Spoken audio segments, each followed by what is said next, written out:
नमस्कार, पांचजन्य के डिजिटल मंच पर आप सभी का स्वागत है। आज हम बात करेंगे दुनिया के सबसे बड़े मुद्दे की। रूस और यूक्रेन के बीच जो तनातनी, जो संघर्ष जारी है, जो लड़ाई है, आज हम उसकी बात करेंगे। और शुरुआत में जैसा लगा था कि रूस के हमले के बाद ये चटपट का खेल है, तुरंत इसका फैसला हो जाएगा, अब ये संघर्ष लंबा खिंचता हुआ दिख रहा है। और इसके साथ ही जो लोग ये मान बैठे थे कि इसका फैसला फ़ौरन हो जाने वाला है, वो भी अब पसोपेश में दिखाई दे रहे हैं, या फिर जो उनका मत था, वो अब पाला बदलने को बेचैन दिखाई दे रहे हैं। ऐसे में सवाल ये है कि इस संघर्ष को देखने के लिए हमारा दृष्टिकोण क्या हो। क्या ये केवल भौगोलिक आकांक्षाओं का टकराव का मुद्दा है, या इससे आगे की कुछ बात है। मोटे तौर पर देखें तो इस टकराव को देखने के 4 अहम दृष्टिकोण या बिंदु हो सकते हैं। इन 4 बिंदुओं की बात करें तो पहला जो महत्वपूर्ण दृष्टिकोण है या आयाम है, वो है संसाधनों से जुड़ा हुआ। ये संसाधनों पर वर्चस्व की लड़ाई है, जिसका आधार प्राकृतिक गैस है। एक रेखांकित करने वाली महत्वपूर्ण बात यह भी है कि नॉर्वे के बाद यूक्रेन में सबसे बड़ा प्राकृतिक गैस का भंडार है।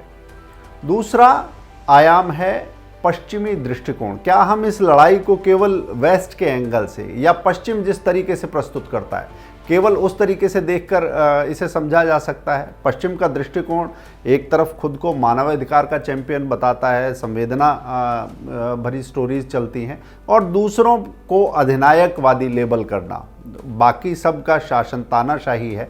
ये एक वेस्ट के मीडिया का और वहाँ की सरकारों का नज़रिया रहा है। तो क्या केवल इस नज़रिए से इसको समझा जा सकता है? तीसरा जो मुद्दा है, तीसरा जो कोण है, वो है एक भू राजनीतिक समीकरण का।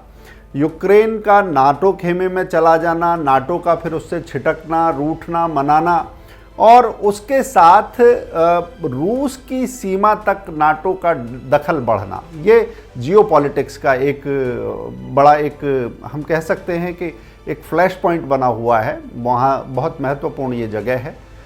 चौथा जो कारण है कि ये जो जगह है और ये जो मुद्दे हैं, इनसे जुड़े हुए कुछ सांस्कृतिक कारण भी हैं, कुछ ऐतिहासिक कारण भी हैं। दुनिया में प्रोटेस्टेंट और ऑर्थोडॉक्स चर्च के बीच में लड़ाई का ये क्षेत्र रहा है। तो ये 4 इसके आयाम बहुत महत्वपूर्ण हैं। ये 4 तरीके हो सकते थे, परंतु भारत ने बिल्कुल भारतीय दृष्टिकोण से पहल की। ये अब दुनिया को समझ में आ रहा है। भारत के लिए ये सरल था कि इन 4 दृष्टिकोणों में से किसी एक को समझ के कदम बढ़ाता, मगर भारत ने एक कठिन रास्ता चुना। उसने ये विकल्प चुनने की बजाय कि किसी एक के साथ खड़े हों, उसकी प्राथमिकताएं थीं अपने नागरिक, वहाँ फंसे हुए हमारे छात्र, और वो कठिन मार्ग पर एक ऐसा ऑपरेशन जो दुनिया में किसी और देश ने इतना बड़ा ऑपरेशन नहीं चलाया, भारत ने इस विकट स्थितियों में वहाँ ऑपरेशन गंगा चलाया। और हज़ारों भारतीय छात्रों को इस बीच में वहाँ से निकाला गया है। दुनिया में कोई और ऐसा देश नहीं है जिसने इतना बड़ा ऑपरेशन चलाया हो। किसी और देश के मंत्री आपको उस एक हिंसाग्रस्त मोर्चे पर उसकी अग्रिम पंक्ति में नहीं दिखाई देंगे। भारत ने वो कदम उठाया है। पूरी दुनिया में ऐसी त्वरितता, ऐसी संवेदनशीलता और ऐसी कूटनीतिकता, इसकी मिसाल आपको देखे से नहीं मिलेगी। आज दुनिया भारत की सराहना कर रही है कि इस हिंसाग्रस्त क्षेत्र में से भारत ने किस सफलता से अपने छात्रों को निकाला है। कुछ लोगों को लग रहा था कि ये सिर्फ रूस और यूक्रेन, यानी कि केवल 2 देशों के बीच का टकराव है, मगर समझने वाली बात यह है कि इसका विस्तार केवल 2 देशों की सीमाओं तक नहीं है। ये 2 महाशक्तियों के बीच में प्रत्यक्ष और परोक्ष, एक सीधा मैदान में है और एक पीछे से खेल खेल रहा है। ये एक ऐसा टकराव भी है। एक तरफ रूसी प्रभाव की सीमा क्षेत्र है और दूसरी तरफ नाटो का बढ़ता हुआ प्रभाव क्षेत्र है। कुछ लोग शुरू में भारत के विरोध में दिखे थे। आप आज सोचिए, जब ये संकट इतना लंबा चला है, वहाँ आप बमबारी की रोज़ तस्वीरें देख रहे हैं। इस बीच में अगर भारत ने जो लोग पेशबंदी कर रहे थे कि भारत को यूक्रेन के साथ खड़ा होना चाहिए या रूस के साथ खड़ा होना चाहिए, किसी एक के साथ अगर ऐसे उकसावे में भारत खड़ा हो गया होता तो इन हजारों भारतीय छात्रों का क्या होता।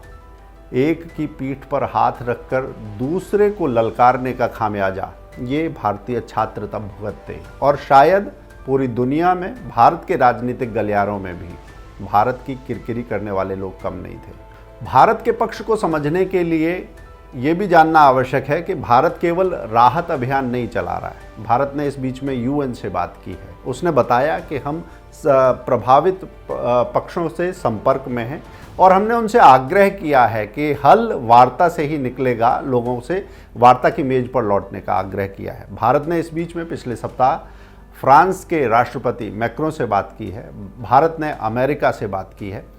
आप देखिए कि भारत के रुख से यूएन को कोई दिक्कत नहीं है, भारत के रुख से रूस को कोई दिक्कत नहीं है, भारत के रुख से फ्रांस को कोई दिक्कत नहीं है, मगर भारत में कुछ लोग ज़रूर ऐसे हैं जिन्हें भारत के रुख से दिक्कत है। कौन है ये लोग?